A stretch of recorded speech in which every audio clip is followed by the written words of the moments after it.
Are you still trying to grow your recruiting desk or business on your own? Join the elite recruiter community and connect with recruiters who know your challenges. Members get unlimited access to replays from the AI Recruiting Summit, Finish the Year Strong, and all our past events, plus bi-weekly roundtables where we dive into sourcing, business development, and mindset. You'll also tap into our Billers Club for accountability and a split space to partner on roles. Join the #1 growth environment for recruiters. For just $49 per month, you'll be part of a tight-knit group that pushes you to grow, and you can cancel anytime. Visit the link in the show notes and click Join Now to get started and start mastering your craft today. Coming up on this episode of the Elite Recruiter Podcast. One of the things in our pregame, you kind of told me that hiring a go-to-market person for a recruiting company might actually be more important than hiring another recruiter. I mean, that's a bold statement. Please explain that to me. What the hell is GTM? And why are recruiters seeing it and hearing it all over the place? GTM in broader context is go-to-market for anything. And it's... Welcome to the Elite Recruiter Podcast with your host, Benjamin Mena, where we focus on what it takes to win in the recruiting game. We cover it all from sales, marketing, mindset, money, leadership, and placements.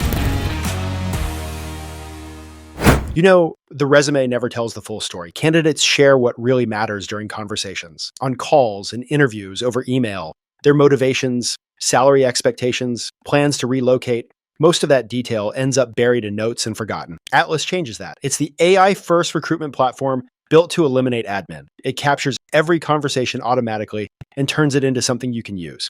With Magic Search, you can ask Atlas questions like, who talked about wanting a 4-day week? Or who mentioned they're open to relocating next year? It searches across your entire database and pulls the answers instantly. No keyword guessing and no digging through old notes. You get insight from real conversations, not limited resume fields. Atlas also makes BD easier. With opportunities, you can track and grow client relationships powered by generative AI and built into your existing workflow.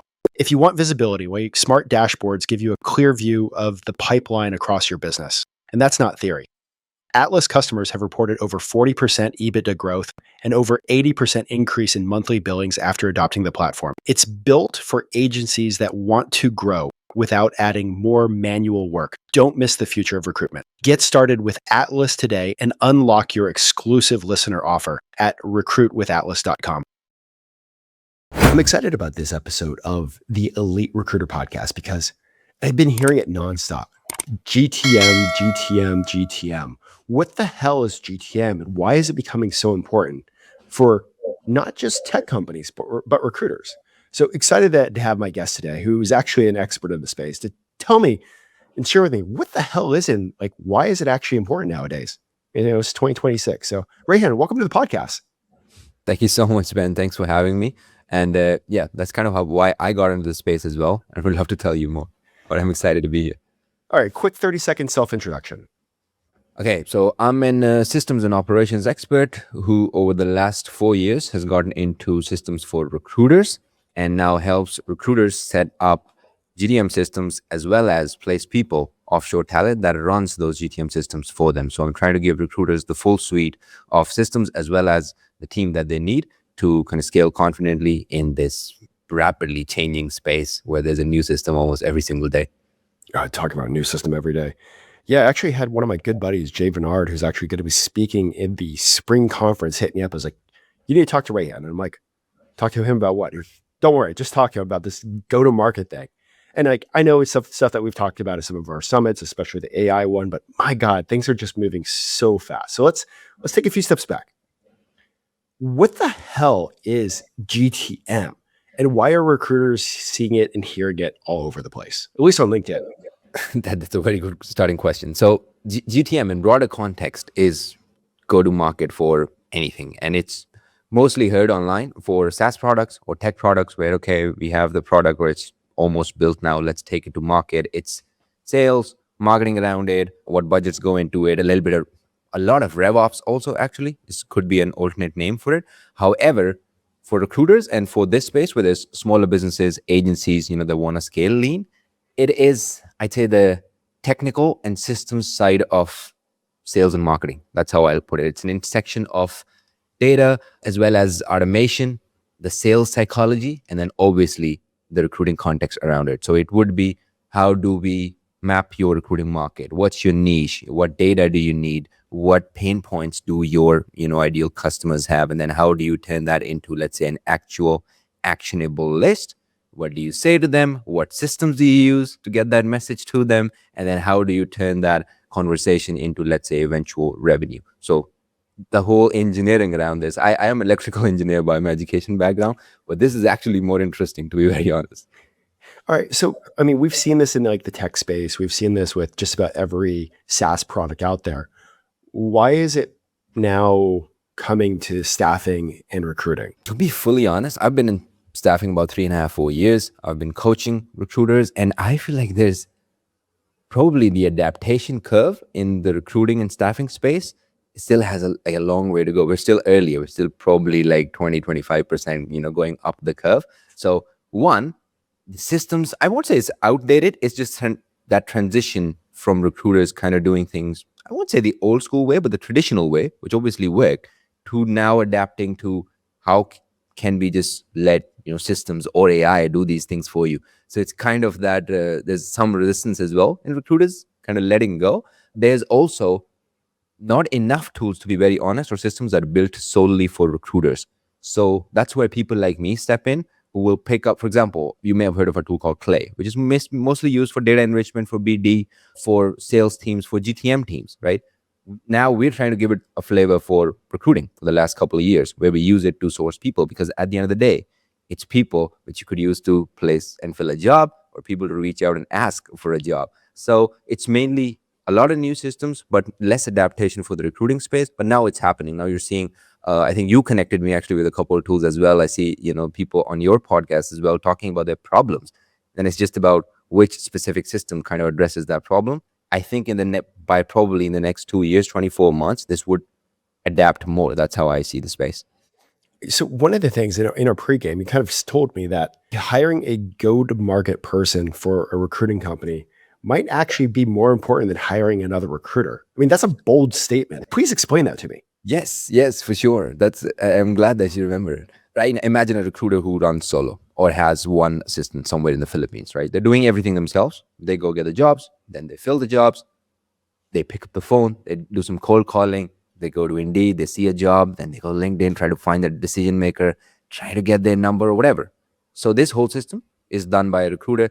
Mostly the support that recruiters had when it got into the industry, initially I would say they have VAs who would just be doing copy pasting, just doing some basic stuff. They don't even know what's good, right? With systems as well as people. So first is the educating part, but secondly, it would be to remove themselves, obviously, from doing that repetitive, not even the final lead gen, but the full top of funnel, then researching on people, then reaching out to them. So it would be more important, in my opinion, because you were a recruiter, let's say, and your job, what you're really good at is, let's say, closing deals, building relationships, and then filling roles. Everything else involved in this cycle can be done by a GTM engineer. And my business is actually called Recruiter GTM, mainly because for recruiters, GTM would also include the recruiting side of systems, right? So for a recruiting offer to go to market, you obviously need to tell people about it, like awareness, some lead gen, but then also, okay, we got the roles. What are we going to do now? Go manually call people? No, there has to be a system around that too. So a GTM engineer can, one, set up all these systems, maintain them for you, and then a recruiter can just go to them with an idea. Hey, I want to test a new niche. Okay, this works in Texas. Let's try in California. And that person will turn your ideas into implementation. Hence, I think it's more important to have a GTM engineer. All right, let's take a few steps back. How the hell did you even end up in the recruiting world? Very good question. I have a crazy journey, man, to be very honest. I'm an electrical engineer, then I went into the corporate. I live in Lisbon, Portugal, but I'm originally from Islamabad, Pakistan, which is the capital. I used to work in somewhat of a dead-end corporate job, which I believe all are dead-end to a certain extent. So the full coffee mug, T-shirt, the backpack, I got all of that. I escaped that space and I started freelancing, and I became someone's operations VA. So one CEO, other CEO on a platform called Upwork. And I just started solving different problems until I worked for a recruiter who wanted me to solve problems in his ADS system, source candidates. I was like, wait a minute, this looks like a good industry. I didn't go into it then.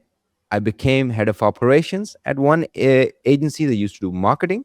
So flavors of like different types of systems. then another guy that was a coach in teaching people how to grow on Instagram. And then finally, I started working with James Blackwell, who used to coach recruiters. And I started working as his head of operations, as his systems guy, his right-hand guy. And he asked me one day, he's like, hey, do you want to coach these guys in my community? And I had never coached before. But I also had almost never said no to opportunities like this. So I said yes. And then every Friday for the next 2.5 years, people would jump onto my call and they would ask me questions around GTM systems related to recruiting. And by the last year, I was like, wait a minute, like this needs to be, in this space needs to be explored more. So that's how I ended up. And even during my days where I was the operations manager or head of operations, I was just that guy that was doing everything that the CEO didn't want to do, everything systems related. And a big part of that since I was working in smaller scaling agencies, 10, 20, 30 people max, I had to handle recruiting too. So I went up and said like an ADS system. I compared Workable, Lever, Greenhouse. It was a combination of curiosity and then landing on a really nice niche where people would really open up in smaller businesses and you can build more relationships. That's why now I've stuck with the recruiting as well, because I feel like there's bigger problems to solve and not enough people are trying to solve them. Love that. So with you seeing all these different areas of like sales and SaaS and these different agencies, what did you see across the board that's like good, but stuff that recruiters aren't even thinking about because we've always done it the way that we've always done it? Yeah, this actually a lot. Like some basic things would be, again, systems adaptation, right? This past week, I run a weekly call still in my school community, and somebody asked me about, so there's Recruiter Flow, Atlas, a lot of these systems that we see online. Most of these systems built for recruiters have the ADS side, which is the applicant tracking system, as well as the CRM built into it. But what I realized, out of like 30 people on my call, most 80% of them didn't even know that their systems have the CRM side as well. So they were still tracking deals in Sheets or somewhere manually. So it would be recruiters being aware of what systems can buy them their time.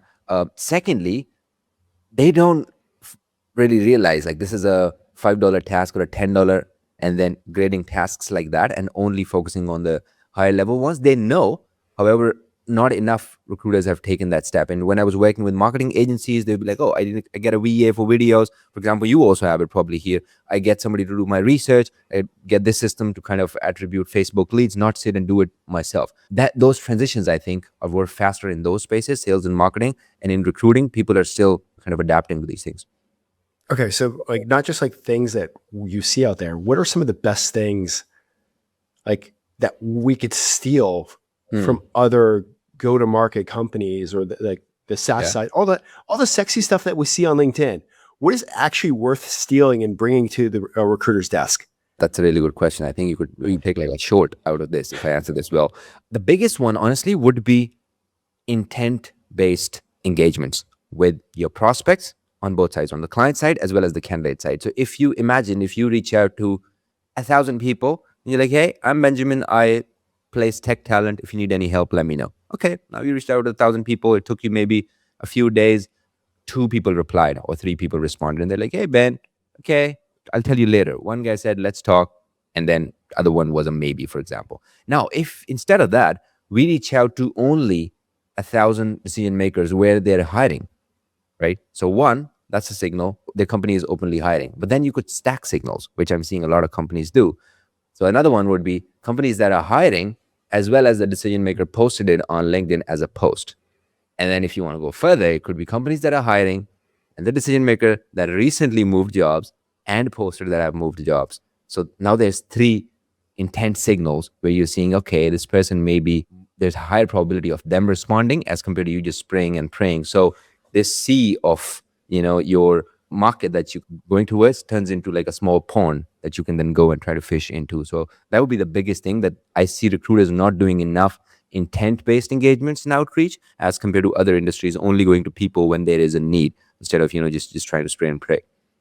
I mean, is the reason for that is just it's so time heavy if you're not using a system? True. Yes. You cannot just sit. Imagine you would go manually, check a job on LinkedIn, then find a decision maker, then confirm if that's the decision maker, then check their email. All of this could be done by, a system like Clay in like 5 seconds. Okay, let me take a step back because Sure.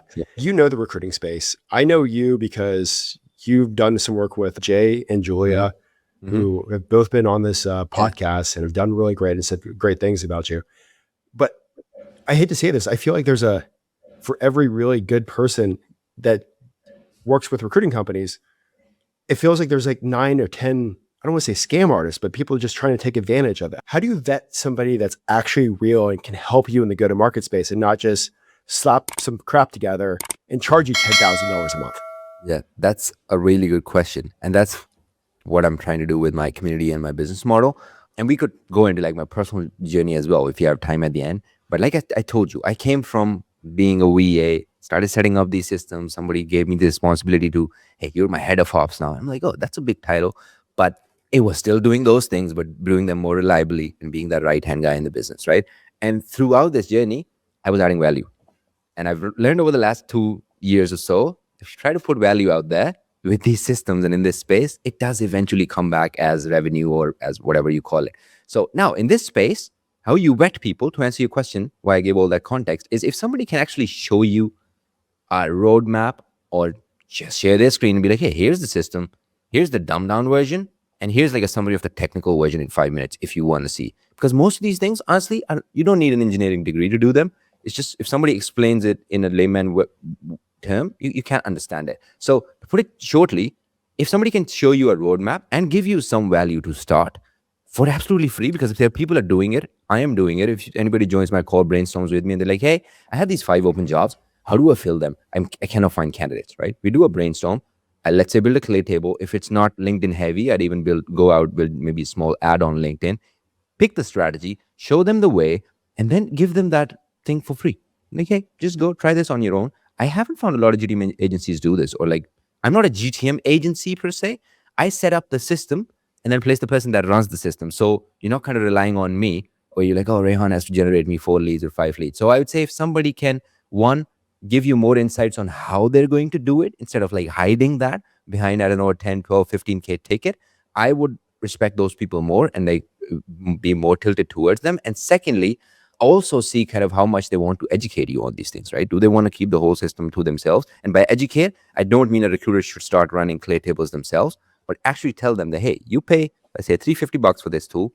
This is the outcome that you're going to get. This is how long it is going to take. And then also, once the system is set, who is going to take care of it? So mostly with those ticket sizes, it's you get the idea of how can you go from being old school way to being this new AI way. But sometimes I don't see practical expectations around it, and a real timeline of how it's going to be implemented. That's how I look at it. I like that. I like that. Hey, try this out or look at this thing, because it almost seems like there's so many. It's sexy to go after recruiters because like the billings look great on paper. Yeah. So often it's somebody that doesn't know the space jumping in like, hey, I just got done with a clay class. Look at how much money I can make in recruiting. Yeah. And then some of them, I've even seen them bragging about how much money they've made in recruiting, and then I'm like, have you made the many placements? Yeah. True. I've seen that.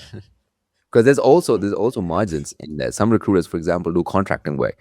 I had this one guy, we were at an event, and he shows me like his QuickBooks. He's like, hey, I made 5 million. And then I went and I talked with the colleague. He's like, yeah, man, but he probably spent 4.5 million, like paying contractor fees and all, and he only made 500K on it. So over the last few years, I've learned different ways of recruiting, different business models, and I do understand it's like considered sexy these days. However, that's why I said, like, if you give real value, recruiters are super rewarding. It's like Julia, Jay, both talked to you about me. Julia came into your event and also kind of gave me a shout out. So I'm seeing these things because there's no real help and hand holding for recruiters so far. I'm going to be very honest. If you are getting hit up by somebody, just vet them out. I've seen too many horror stories. Yeah, just get on a call. Yeah, just be like, hey, show me how you're going to do it, how much you're going to charge, and then what support do I get in the short and long term. If you want a really good laugh, I saw somebody that like didn't want to spend $49 for my community, but then dropped $5,000 on a GTM person that ended up going to complete trash. Man, I have multiple stories like this. I've had one super nice recruiter based in Iowa who did livestock recruiting, super interesting space. She didn't even know how to use ChatGPT. And when we told her about it, she's like, oh my God, I just talk to a bot and it responds? And she was wonderful. However, now I felt like, oh, She just paid like 15K for this clay and all the systems. How is she going to understand those? So there's different types of levels to this, I would say. But obviously, yeah, I see those two. Like there's people that are going to spend and the ones that you will maybe never able to be convinced. Yeah, all good. Well, anyways, so let's just say this, like, if you own a recruiting firm right now and you're looking at this go-to-market world, this GTM world, what is one principle from another industry that they could try this year that would help move the needle faster? Very good question. I would, and it's not from another industry, I'd say. But okay, for example, there's a guy named Matt Gray who puts out very good YouTube content, LinkedIn as well. And he talks about personal branding, which I feel like a lot of recruiters, they don't even think about it. And the most of them have a personal brand or could have one because it's a relationship-based business. I know recruiters that go to events as well, like a lot of them that are in industries like construction, manufacturing, where you need to go out and meet people in person. I think all recruiters could use personal branding to an extent where you're solving problems day to day, recruiting problems. And now a modern day recruiter would also be somewhat solving systems problems. Like you are seeing recruiters calling themselves talent partners, going to companies and be like, hey, we'll establish this full recruiting system for you on a retainer instead of kind of doing just contingent. But all of that gets easier if you start focusing on personal brand, take out at least a few hours every single week. It does include LinkedIn content. That's kind of where it starts. But then you could do more content. You could kind of try to connect and give out value with that content. Not like lead magnet, I think sometimes it's a slightly harsher term, but give value, like a value magnet, I would say, instead of just considering them as a lead. So personal branding tied with the value that they can give out. I see this happening in the coaching space a lot, in the consulting spaces a lot. With Matt Gray, I've had his lead magnets and learned how to build a custom GPT and post on LinkedIn. And then I posted for 2 years using the same kind of method. And now I get enough engagement and a full healthy pipeline. So it's trying to show you how, the transition happens and how recruiters are like not even thinking about looking at personal branding that way. We hear the personal brand. Mm-hmm. We see it all the time. What do you think the percentage of people out there that are recruiters out there that actually have spent even a little bit of time building a personal brand? Well, less than 5%, man. Julia is a good example. Julia Arpak, I spoke with her a couple of weeks ago, and I launched my business, and then I went to her a month later. I'm like, hey, Julia, I did it. But she asked me about a year ago. She's like, Reyhan, you're really good at this. Maybe you should launch a community. Why? Because I was a follower, and I saw her brand go from, posting about, hey, I filled this role, to being more confident in posting about, this is a story about like my children even, how her personal life is going, how it's hard, how she's burning out. But it's about being authentic. A lot of recruiters in this space, when they start doing it, they misunderstand it and they just try to be something they're not. They post a picture of a coffee mug or a dog and feel like, okay, everybody's gonna like that. But no, you could just be genuine with those things. And I see some people do it, but it's definitely less than 5%, man, out of all the recruiters. I've been on the brand bandwagon for a long time. Like, I'm all about it. I accidentally do it because I spend half my time just posting about other people. Yeah. No, it's crazy, man. Your LinkedIn is sometimes, I was telling, so when me and Ben first met, I was telling him, hey, man, I heard a lot about you. You've probably heard a lot about me, but I always go to your LinkedIn post and I'm like, okay, what is he posting about? And then it just turns into kind of a gold mine of recruiters who are interested in learning about these new things. So yeah, man, kudos to what you're doing. Sorry for cutting you off, but I want to say this. Okay, so jumping back over to the good market, let's say if you're a recruiting firm, you hire your first go-to-market person, what is the first 3 to 5 things that you should have them do within the first 90 days? Okay, very good question. And this is something that I guess get asked too often. First thing, obviously, and there's 2 different flavors to this. Sometimes I place people and they have more of an ops angle, and I'll talk about that too in a bit. But now, since GTM is kind of this growing industry, I think it has like a 10 billion market cap predicted in the next couple of years. The first 5 things, to answer your question, that I would have a GTM engineer working for a recruiter do. First would be build a system, obviously, that identifies high intent. Like I said, so companies that are posting open jobs, decision maker moves, career pages where there's more than X amount of jobs, stuff like that. Second would be mapping the whole market for them. What does that mean? That means if I am a recruiter that places manufacturing talent in Texas and Arizona, how many companies are there, then how many jobs do those companies have for the positions that I fill, then how many people or candidates are there in the market. Let's say there's 1,000 jobs and 10,000 candidates. Okay. I've also seen industries where there's 500 or 1,000 jobs, and when you go on LinkedIn, you try to find candidates, there may be like a couple thousand. For example, healthcare, nursing practitioners, some certified doctors even, because these people don't hang out on LinkedIn. It's a different story and different conversation, but mapping the market with, is it even viable for us to go, will this be the most lucrative option out of our niche or out of the sub niches within our niche? So mapping that whole market, I call this building a TAM, a total addressable market table. You could do it in a sheet, you could do it in clay, but this would be the second thing that I would get them to do. Another important one would be the system side, like connecting your ADS system, right? Whatever you use, Atlas, Recruiter Flow, HubSpot, even for the sales side, but connecting those now with the systems where you're reaching out to people, right? You're messaging them on LinkedIn, or you're dialing them and somebody says, or emailing, somebody says, hey, I'm interested. Now, are you going to pick up that reply, manually go update it in your HubSpot and be like, hey, this person responded? No, all of this, the pipes need to be connected, is what I mean. 4, I would launch high intent playbooks for the outreach. So it could be companies that have the jobs I mentioned. If you have an open job, find the decision maker, write a custom message using AI, so it sounds like you're not spammy, you actually want to offer value. You can even connect a candidate with that job if you want to go a level further. Another playbook would be, I mentioned leadership changes. So people stepping into a job, you could do it based off of the last 100 days. And you just say, hey, congratulations, I want to be of support. You could use my network as your warm bench. Just FYI, this line works really well. Use my network as your warm bench. And then lastly, I would do one, which I recently started doing, is called the HR ratio. So if a company has less than 1% people that are talent acquisition or HR, or sometimes there's nobody in, let's say, a startup or an e-com company of 200 people, right? They're scaling, no HR person. You can check these things again with these systems, especially Clay, and reach out and say, hey, I saw you have 2 open positions, but I don't see anybody listed in the talent acquisition department internally. So would you want someone to come in as a fractional or whatever, as an outsourced person? So launching these playbooks, so the message goes in front of these people and you're saying a different thing based on the intent that they had. And then obviously the last one, the 5th one, would be working towards building an owned audience, like owning an audience that you could then nurture over a longer period of time. Most recruiters I speak with, more than 90%, have a system like Bullhorn, whatever, Recruiter Flow, Atlas, but they don't nurture the people in there. There may be 15, I spoke with someone yesterday, 15,000 candidates.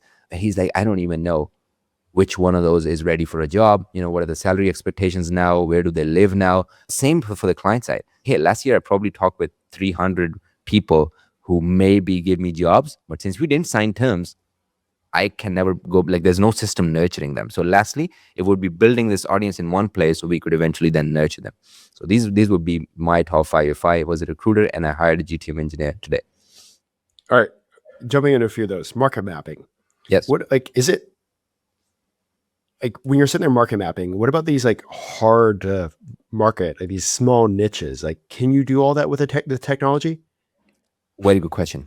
Yes, in most cases. I'll give you an example. Healthcare is a hard market. Another one, maybe I was working with someone in Australia in construction, but they place tradespeople. So like a plumber, like a carpenter, or someone specializing in a certain type of architecture. And those people are not hanging out on LinkedIn. There's different ways to kind of gather this data for the market map. However, for the client side, that's what I'm referring to. That's still easier. Like you would find X amount of construction companies and the decision maker at those companies. It may get harder when you try to go and fill those roles and find those decision makers. However, doctors, operations departments of hospitals, you can find them either on LinkedIn or the website or a local directory as well. So there's like different places you tap, try to get maximum information. And then obviously kind of a last resort these days for a lot of recruiters is they go and run a paid ad on Google or on Facebook and then try to get those people to come to them. I'm going to be honest with you.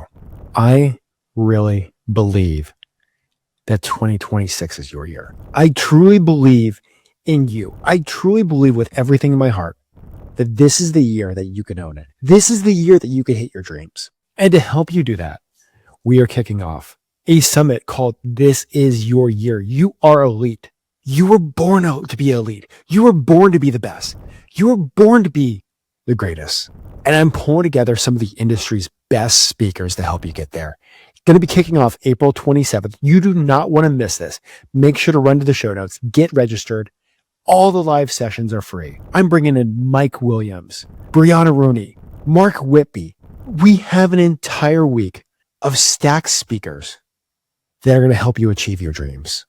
This is going to be the industry event that you do not want to miss. I believe in you. I believe in you so much that I'm pulling the best to help you achieve your dreams. 2026 is your year. And you also mentioned about that HR playbook, and you're running a percentages of people versus HR. And I'm like, that's actually kind of genius. Because once you hit 1% or maybe 2%, those HR people are overwhelmed. Yes. So it's crazy. I built a clay table just to see a test out of 100 companies, and I was testing SaaS products. So SaaS companies with even 100, 120 people. And if you know SaaS or how fast they grow, if it's 120 people, they're probably like 70 in tech. They're building a product, focusing on the data engineering side of it. Then there would be sales. They HR and recruiting comes last or, probably a third, fourth priority. And I've been in some of these agencies too. So I was working in, like I said, 20, 30, 40 person company. There was no HR. Like I was HR recruiting because I was the operations guy. So that's how I initially got the idea. I ran the playbook. I say 1% because out of 100, if it's one, it's less. Even if it's two, they may be overwhelmed. But then I kept a slightly strict criteria. But now imagine if a company has 500 people, they have 10 open roles, 1%, which is 5 people. You still have a good excuse to reach out and say, hey, I see you have a smaller team and a lot of open jobs. And there's always opportunities. You've recruited, even if there's an internal team, there's still a chance that if the job is open, let's say for the last 3 months, you could still say, hey, man, I see you have these 3 guys named person A, B, C. But I bet they're not doing a good job because there's still these jobs I see open for the last 90 days. When you're looking at GTM people, when does it make sense to hire an ops person versus a GTM person? Very good question. I think they kind of go hand in hand. And I initially called this ops and more focused on operations because that's where they can buy back a bigger chunk of their time. People don't initially realize it. They ask me, oh, what is this person going to do all day, right? Are they just going to launch campaign, find new leads? Like, no, what do you do all day, right? You just, by the end of the day, a recruiter who's running solo and let's say does $500 million, they can't even tell what they did all day because it goes so fast. Taking calls, taking interviews, then taking a client call, documentation around it. I would say the operation, you have to look at both go hand in hand. It just depends on how much need do you have, where do you have more of a need. If you need let's say you feel lead gen is weak and you need more clients. I get all types of recruiters. The other type is we have too many open roles. I have one recruiter right now who has 83 roles and she needs a GTM engineer to come in, and she has 8 recruiters who are manually messaging candidates on LinkedIn. Nothing is linking with her ADS system back there. And she has no idea if 2 recruiters are messaging the same person, for example. So to save that wasted time and effort, she needs a GTM engineer to step in as soon as possible and, focus more on the systems. But let's say somebody needs an ops person to jump on calls with them and then extract all that information and update in the ADS. It would be more operations. Or somebody that needs to do something, they're in a super manual niche. AI, let's say, cannot do it. And they manually go, let's say, check a resume, then check a certification, and they are slightly repellent to new tech. I've seen all these cases. That's why I'm mentioning them. And they want someone to just repeat that work that they're doing. That's more operations. Somebody will come in, they'll sit there, they spend those 2 hours instead of the CEO spending. So different angles to it. However, I think they go hand in hand. When should you, if you're looking at hiring, what makes sense as a contractor versus hiring somebody in-house? Okay, let me explain it this way. So most of the people that I've placed over more than 200 probably. And I've been doing this officially for the last 2 years. Even before that, whenever I was the ops guy in any agency, they would ask me hey, okay, back then I was living in Pakistan. You speak good English. You could learn anything, pretty fast and help us. Do you know more people like you? And I was working a corporate. There's 1,300 people just in that one office space.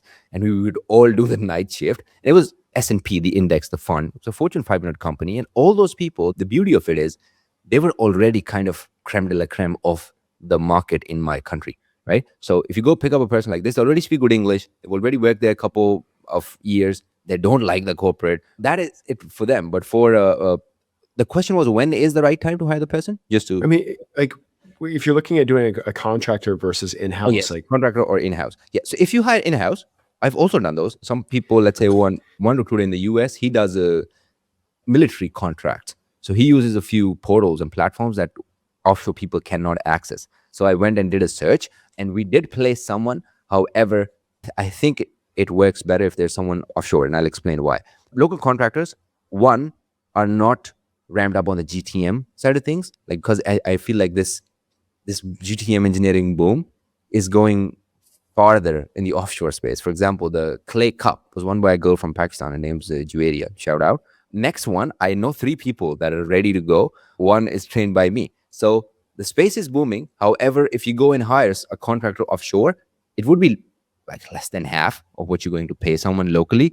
And I'm again, like, nothing against the local talent. I've seen some phenomenal people, grow in the space, but I just see them being more hungry because of opportunities like not coming along that easy. And then another thing would be how many things they can juggle between. So I see mostly a contractor that has had different types of experiences, some freelance, some full-time. They'd be more open to just going and experimenting and, taking a go at any problem you throw at them, as compared to if you hire someone in-house and let's say they're slightly experienced in recruiting, they may still lack the systems side. So I'd say in-house works better for recruiting roles. However, for systems and for BTM, I see offshore contractors work a lot more than local people. I'm kind of curious because like you get to see all the tech, you get to see how behind the tech many of us recruiters are. Yeah. Like, what do you, with AI and the advancements of AI and what the hell's doing with Claude and Claude Code and the Claude bot and whatever, Claude book or whatever it is now. I don't even know what it's called now. Yeah. What do you actually in reality see over the next 3 to 5 years of the impact of technology within our space? That's probably the best question so far, man. One, I would say, and yes, it's my job to stay up to date with all these tools, and that's what I try to do. I almost follow every single guru, see what others are doing, but I can't keep up. I cannot keep up. I think I need a full-time person actually to just sit and extract these insights, or a full-time AI employee or something like that. I'm thinking about it, but I would just have to be sure that it's safe. Now, that's another issue with the recruiting space right now. When you mention those high-ticket programs, they won't give you a realistic view of what AI can actually do, right?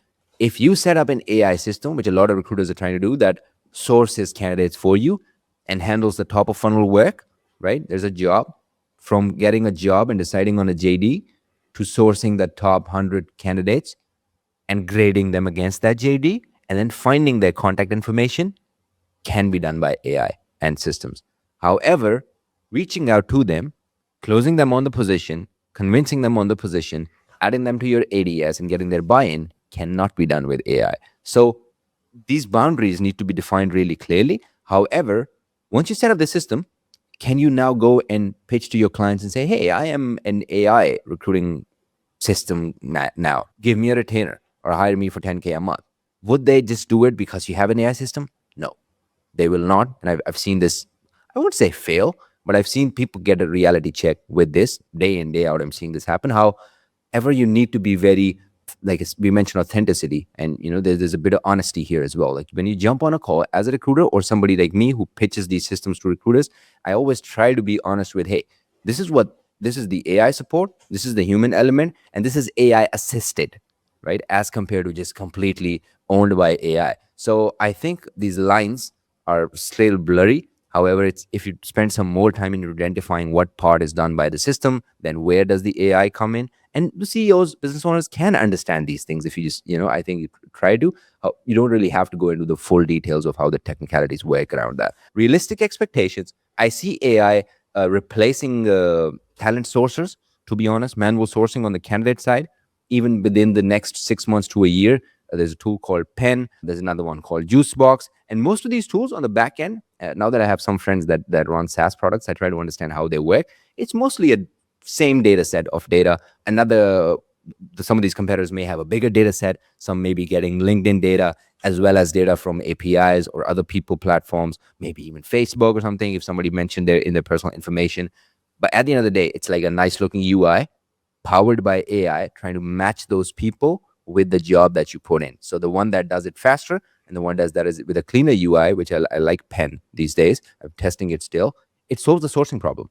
Now, the only thing you need to look at, will it be able to source nursing practitioners that are not that active on platforms like LinkedIn? And once it starts solving those problems, these tools can go global. Sourcing, I think, definitely will be solved. However, some other things on the GTM side, on the sales side, it will be still a longer curve. And this human element of a GTM engineer being in there will be needed. It's kind of crazy. I remember like years ago going to like SourceCon, how important sourcing is going to be. And now I don't want to say like great tech has almost wiped it out, but it's just, another type of offshore person we place is a talent sourcer, right? And I see that role kind of being obsolete very soon. But what we're doing now is trying to train junior recruiters instead. Because if a human who is capable and can even, let's say, speak English really well and have conversations, if you were just getting this person to go find a profile, match against the GD, and put it in a sheet, I think you're not even utilizing their full potential. They could just dial the person, speak with them, qualify them for them, and be a junior recruiter, and then eventually be your right-hand recruiter. I've seen people doing this already with offshore, but yeah, this sourcing element, systems are doing really well. Content also, LinkedIn content, YouTube content, the scripting, the ideation. I personally have a bot built on N8N, which follows, I got it to follow 10 people, 10 influencers I follow for content, Matt Gray being one of them, Dan Martell being another. Every single Monday morning, it checks everything they posted last week, checks the engagement, YouTube only, just for this, how many YouTube videos they posted, how many likes and comments they got, the full transcript of the video, because YouTube API allows you to do that. And then which, based on the top ones, then the system prompt is, I need to post this content for recruiters. So it would tell me, here, Reyhan, here's 10 topics for your week. And here's the outline of how, let's say, Dan Martell taught something about how to buy back your time with GPT for founders. I just need to give it a recruiting flavor. So just to give you an example, a real life example of something I'm using, it would say it's saving me hours on ideation just for my content. Love that. I want to talk numbers or percentages. So let's just say that you are a firm owner, you have a 5-person team. Mm-hmm. If you're looking at hiring a good go-to-market specialist, like what do you see like financially, like topside, the percentage benefit of the potential, if you hire a good person, the increase at the end of a year? Depends. For a 5-person team, let's say they're doing, I have recruiters, somebody's doing 800K, $1 million, maybe even more. But let's say they do $1 million. And right now they do mostly manual work. It's referrals, it's their network. Can they double it by having a good GTM engineer? May sound ambitious, but I have seen people do this, and I will record like detailed testimonials once, I confirm all the numbers, but I already see this happening. Like, you have no systems right now, you have a manual process. It's way easier once you have a process already. It just needs to be systemized and put systems around it and support that process, right? You get referrals. Okay. Do you go to them to get referrals? No. What happens if you start going to them?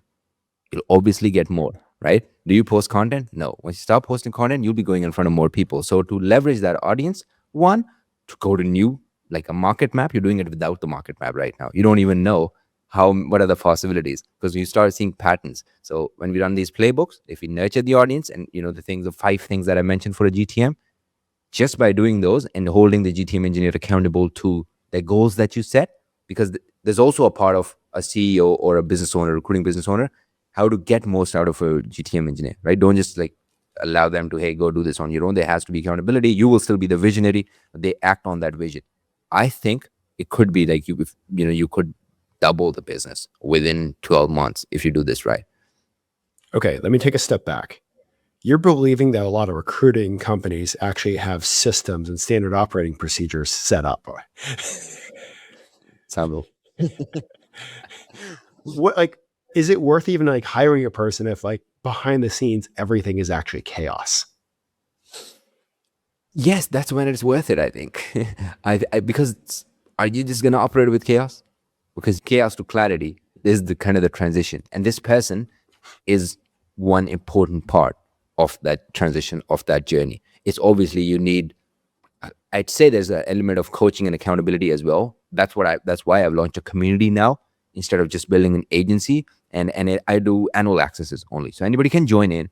And then they would say, hey Reyhan, okay, I saw your course, I like this, can you do this done for you system? That's when I charge slightly more. Community is like price really low. And then I would, let's say, go and set up their recruiting system that sources candidates. Okay, now since they have annual access and they jump on a weekly call with me or one of my coaches, we can hold them accountable to, hey, are you still running this? Okay, you're, let's say, whining about the same problem every single week. What are you doing to solve it? So chaos will be there, but you need somebody to come in and start cleaning up that mess for you so you don't have to. And that's literally the investment with a GTM engineer. Time and money goes into kind of getting clarity out of it. Yeah, I've seen so many businesses that it's just chaos behind the scenes. It looks pretty on LinkedIn. I mean, LinkedIn is always the highlight reel. It's like Instagram. Yeah. But behind the scenes, it's chaos. Yeah. If you do this long enough, you can see through it sometimes. Well, anyways, we covered a lot. Before we jump over to the quickfire questions, is there any question that I should have asked you or something that you want to go deeper on? I think we touched about it even before this. I was thinking about this personal branding element that helps build authority. I just want to touch on this before we jump into the quickfire.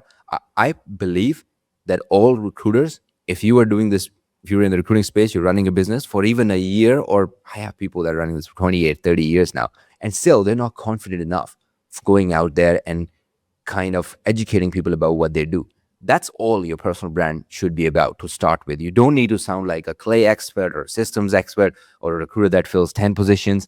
You just have to tell your authentic story. And if the earlier you start doing that, you'd reap the fruits and the benefits really soon. Because I just want to mention one thing here. 2023, when GPT came out, word of the year was authentic by Merriam-Webster. So there is a pattern there. Then, there will be more and more content, but less and less authenticity. Yeah, that's one thing I wanted to, touch and go deeper into that we've already done. So I think I'm ready for the quick fire. All right. And they don't need to be quick questions or quick answers. From what you've seen with working with different recruiting organizations, recruiting teams, firm owners, and the conversations that you've been having, what is the best piece of advice that you can give to somebody that wants to go from good to elite? Good question. The biggest thing would be, recruiters take a lot of pride in like doing everything themselves, honestly, to start with. And then they will think that nobody else, and I do understand, because now I'm a business owner and I felt this a little bit as well. You feel like the other person maybe cannot do this as well as I can do. If you just put in a little time in finding the person as well as training them, it does happen. Biggest thing would be being the architect of the business rather than just being that labor worker yourself every day, and understanding what are the higher priority tasks, removing yourself from the lower priority ones, only focusing on the revenue generation, while a system as well as a person, depends on your situation, handles the rest. So that would be my biggest piece of advice, that they start realizing this. What is a book that's had a huge impact on you personally in your career? There's a book called, obviously, it's the Gino Wickman. A few of the books, but one is called a Perfect Week Formula also was a really good one, because over the last 2 years, I have I've built my routine kind of around what I learned from this book. And I initially thought, okay, you have a calendar and then you plan everything there, and what am I going to put my gym hours on the calendar? But then I realized that this goes further than that. It is actually a Bible to make yourself more productive. So I would say it would be the Perfect Week Formula. Yeah. Also, another one was Talent Maker's Playbook. It's called the Who Playbook. I am forgetting who was, because there was 2 or 3 authors. I can look that up for you. But that taught me how to recruit better when I was an operations person, and I could just cut through the BS like more easily, because there were scorecards involved for each stage, and then it involved a method of interviewing where you would hire the same set of questions about all of their previous jobs. So you would say, hey, what was your biggest achievement with position 1? Okay, what would your boss say about you if I asked him today? Okay, how much did you make? Okay, what was the most tricky problem you solved? And then you would ask these 5-6 questions. Then you go to the second job, and someone would have to be really, really good at kind of bullshitting if they get through this. But that rarely happened. It helped me identify talent really fast. So Talent Maker's Playbook would be another one. Do you have a favorite tech tool? It may sound cliche, but it has to be Clay. Because Clay has also helped me build a better brand online, to be very honest. And I actually met the CEO, Varun, here in Lisbon. Maybe there was this conference, and my friend introduced me to him. And I just told the guy, I'm like, hey, and okay, it's the CEO of a few billion company, and everybody's trying to talk to him. And I just met the guy, and I'm like, look, man, because of your tool, I've placed a lot of people offshore just because they were good at Clay and this GTM engineering angle, and it's changing lives. Also, I've met some very good people just because of Clay community events. Some friends now that are pretty close. And he goes on stage, he takes the mic, he's like, oh, where's Reyhan? This is what he just told me. And everybody starts looking at me, and I'm like, okay. Like, I was not expecting this, but it would have to be Clay because of the problems they're trying to solve. You could turn anything into an intent signal. Like I showed you we talked about a few examples, but also the community element of it. I go on LinkedIn and I see people posting content and interacting with each other that I've met in person as well. Doesn't happen. A lot of tools that don't support this. My God, their Slack community has like 31,000 people in there. I'm like, we're probably they've become a genius on community builders. It's really turned into like so many other things. So this event in, for example, I'm going to Pakistan actually for Ramadan next month, and they're doing an event in the capital in Islamabad. And I didn't actually know how big the GTM space is. Obviously, I hired GTMs from there, and I have a network, and I know some by name. But I've realized they have a very good relationship with the team at Clay.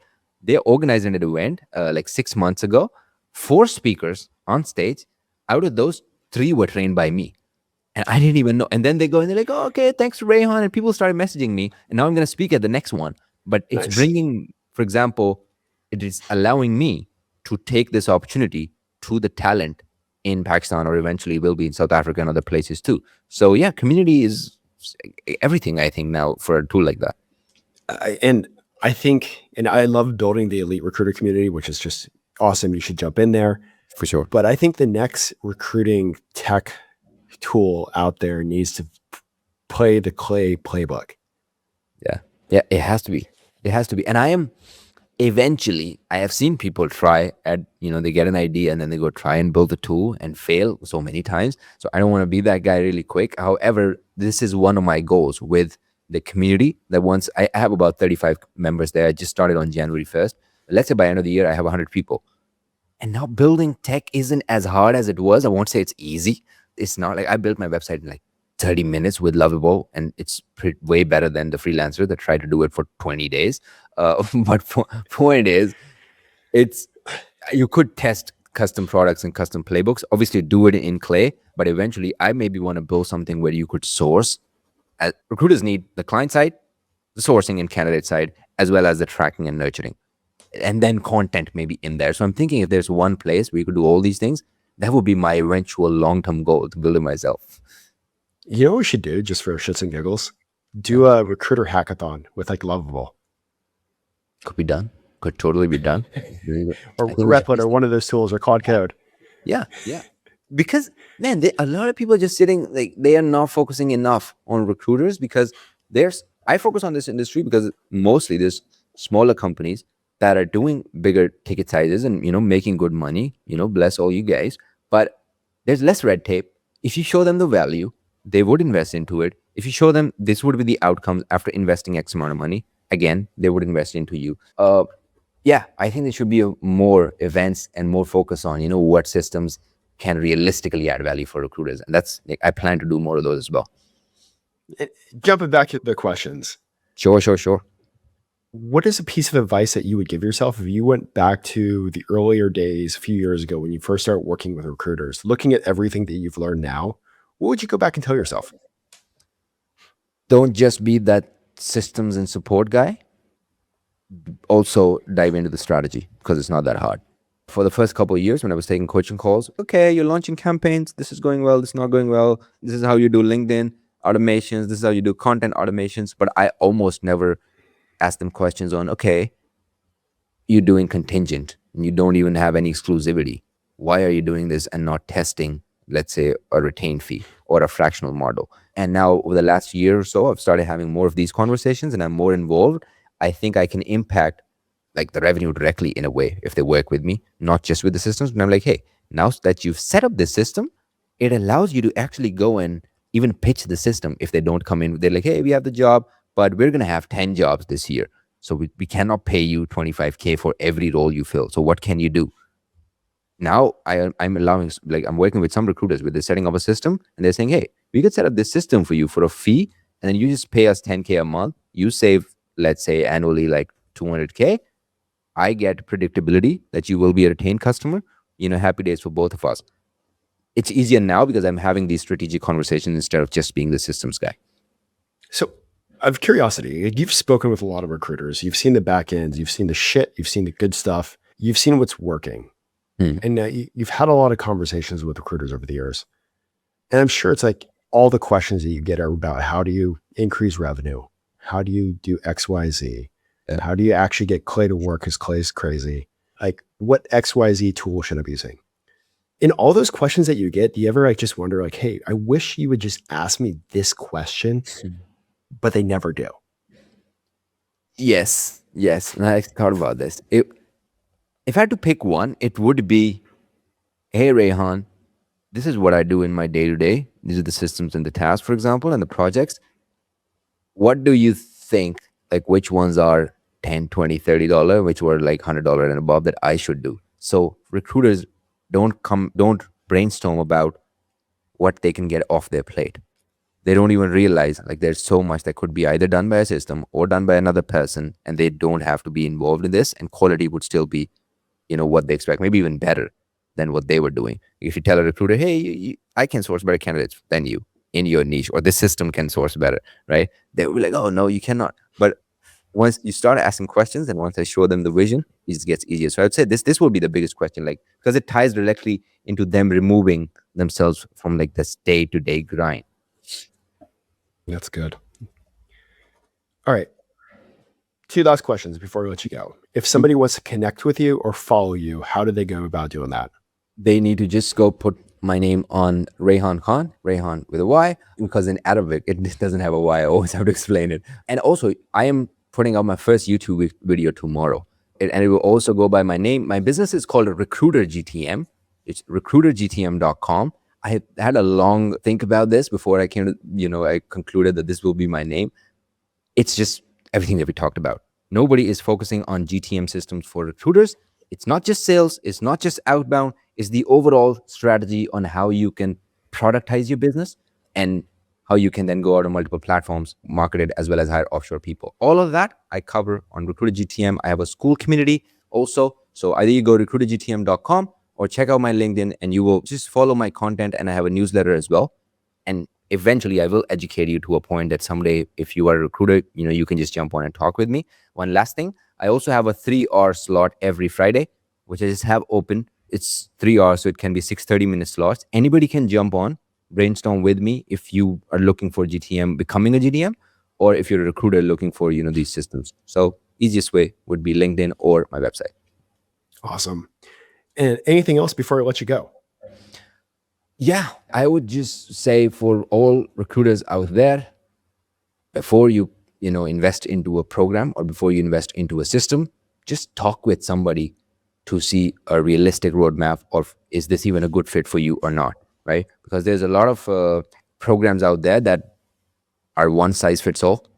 And I think with recruiters, it does not work like that. That's why you see very few agencies that do outbound or lead gen for recruiters, because it's the hardest space to get replies in. If you do emails or if you do LinkedIn, just for context, send 1,000 emails, and obviously the cold email is like almost dead. It's very hard to crack now. But if I sent 1,000 emails last year, any time of the year, to SaaS people, I would get, if I do well and use Clay and all my playbooks, I can get maybe even 50 replies out of that. But for recruiters, even if you get 5 out of 1,000, I would consider it a massive win. So that's how different it is. So before just paying your money to someone, consult with someone. Anybody can actually jump on a call with me and say, hey, somebody pitched me 25K for this full funnel. Should I go ahead? And if there's value, I would definitely say yes, go and do that. But I'd also show you like a realistic roadmap of this should be your KPIs or expectations around it. So talk to someone if you feel like you don't know the market before you are investing in all these systems. So I just want to say thank you for coming on, because like if you spend any time on LinkedIn, like you're seeing like GDM here, GDM there. Some of the fastest recruiting sectors I'm seeing growing right now of companies just like winning is in the GDM space. Yeah. But it's also like, how do you use what is working in other places? How do you bring that into your recruiting desk or your recruiting company? So thank you for breaking it down. The 5 bullet points is something that I'm going to definitely go back to. And for the recruiters out there, like, this is your year, crush it. But at the same time, is there something that you could take off your desk, which is something I'm probably going to do soon too? Like, what is something that you could take off your desk so you can focus on what is a zone of genius that helps really move the needle for your recruiting desk? 2026 is your year. I believe in you. Go get it. Cheers, Ben. Thank you so much, man. Thank you for having me.